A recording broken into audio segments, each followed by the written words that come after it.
very carefully to what I'm about to do. So on the count of 3, please listen. 1, 2, 3.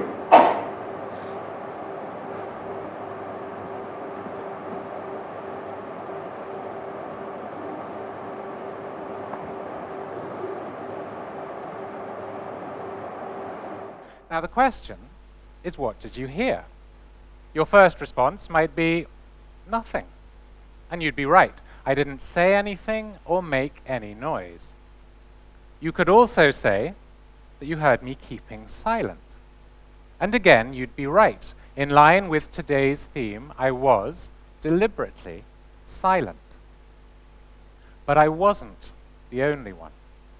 In fact, you heard the silence or the sounds of 100 different people keeping silent. You may have heard some breathing, some crossing of arms or legs, possibly some snoring. But nobody was talking. In effect, you were listening to everyone's silence, but because I'm on stage, the silence that you noticed was mine. When it comes to silence, context is key. One phrase I heard a lot when growing up was, "Silence is golden." Now at the time, I didn't really understand it. But now, blessed as I am with 2 wonderful but noisy daughters and an even louder dog, I really do. Silence can be fantastic. It can boost our creativity and concentration. It can help us disengage from the stresses of modern life. It can help us think. But silence can also conceal. In one of my first jobs, I worked in Western Kosovo in the year 2000. It was a dramatic and confusing time. The year before, over 800,000 Kosovo Albanians had fled ethnic cleansing in Kosovo while NATO bombs rained down on Serbia. Upon their return to Kosovo later that year, the UN estimated that 230,000 Serbs and Roma fled Kosovo in fear of retribution. Hundreds of thousands of houses had been destroyed, and over 10,000 people had been killed. My job was to work on the return of ethnic minorities, those Serbs and Roma who had fled their homes. As a result, I spent a lot of time in what were effectively ghost towns, quiet places filled with rubble. Part of my job involved organizing go-and-see visits in which former residents could travel back under military protection to see the remains of their homes and talk about the possibility of return. The most powerful moments during those visits came not when people saw their former homes reduced to rubble, but when they came across fragments of their former lives. A half-burnt family photograph, perhaps, or the remains of a child's drawing. In such moments, the stories of those ghost towns came to life. Stories of lives disrupted and dreams destroyed. But most of the time, they were silent. And because they were silent, they were ignored. And that's when I first learned to ask, whose voices are we not hearing, and why? Silence can even be deadly. As he planned to invade Poland in September 1939, Adolf Hitler famously asked, who, after all, speaks today of the annihilation of the Armenians? According to genocide scholars, the world's silence about the Armenian genocide in 1915 served to encourage Hitler's own genocidal policies more than 2 decades later. The writer and Holocaust survivor Elie Wiesel put it best when he said, "We must take sides." Silence helps the oppressor, never the victim. Neutrality encourages the tormentor, never the tormented. However, it's only possible to take sides when an issue is out in the open, once you know what those sides are.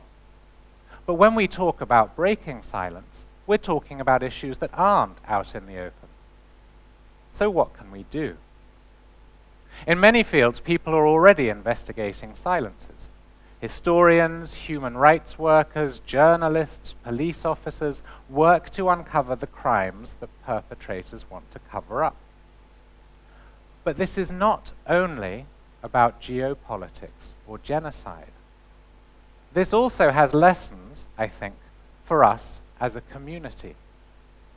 We can start small. Breaking silence is hard. It takes courage and determination.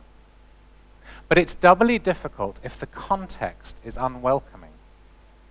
Events like today, when people are invited to break silence, are wonderful.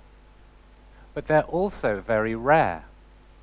People who need to break silence need an audience. But finding one can be very difficult. Even if you do not feel a need to break silence yourselves, we create the context for everyone else. That context can be welcoming or intimidating. But to follow Elie Wiesel's logic, it is rarely, if ever, neutral. So what can we do about it? How, in effect, can we listen to silence? I'd like to propose 3 things. First, we can do a better job of signaling our willingness to listen. The internet allows us to entertain ourselves and engage with people around the world in ways that were previously unimaginable. That can be wonderful. But our fascination with our phones can also cut us off from the people around us. We can begin by taking off those headphones, looking up from those screens, and engaging with each other more. Secondly, we can listen with our eyes. We have in our brains something called the auditory cortex, which processes sounds. However, an interesting thing happens to people who are born deaf, whose brains never receive any sounds to process.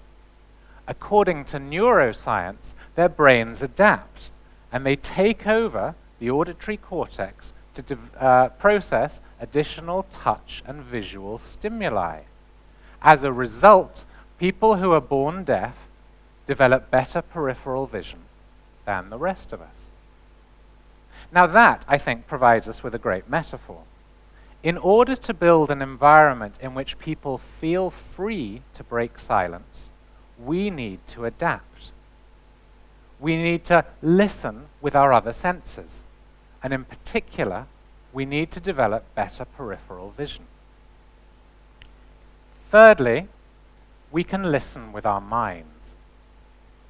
We need to think about what we see and hear in the knowledge that there are some silences waiting to be broken. Let me give you an example. Today, knowledge of the Holocaust is widespread, but it wasn't always so. Indeed, in the years after the war, Holocaust survivors tended to keep their experiences to themselves. The trauma, perhaps, was too great to be confronted. An American journalist, Dorothy Rabinowitz, tells the story of one survivor at a social event in San Francisco in the 1950s, who noticed a man staring at her from across the room. He came over, introduced himself, and pointed at the numbers on her arm, numbers that had been tattooed there by Nazi guards in the concentration camps. "Are those your laundry numbers?" he asked. "Oh no," she replied. "That's my phone number." My phone number. When I first heard that story, those were the words that struck me. But we also need to think about the context. Would the man in the story have been willing and able to listen to the truth? Would you? Would I? Here, I think, our teachers have something to teach us, adults and students alike. In class, A teacher's job is to follow the progress of every student, no matter how loud or quiet. Now, of course, we celebrate those who participate and engage, but we also need to ask, who am I not hearing from? Who isn't speaking up? Why? We need to carry those questions outside of the classroom and apply them more broadly. We need to listen with our other senses. We need to think about what we see and hear in the knowledge that there are some silences waiting to be broken. And if we can learn to do this at school, we can do it anywhere. So let me leave you with a question. You've been a wonderful audience today. But what about every other day? Thank you.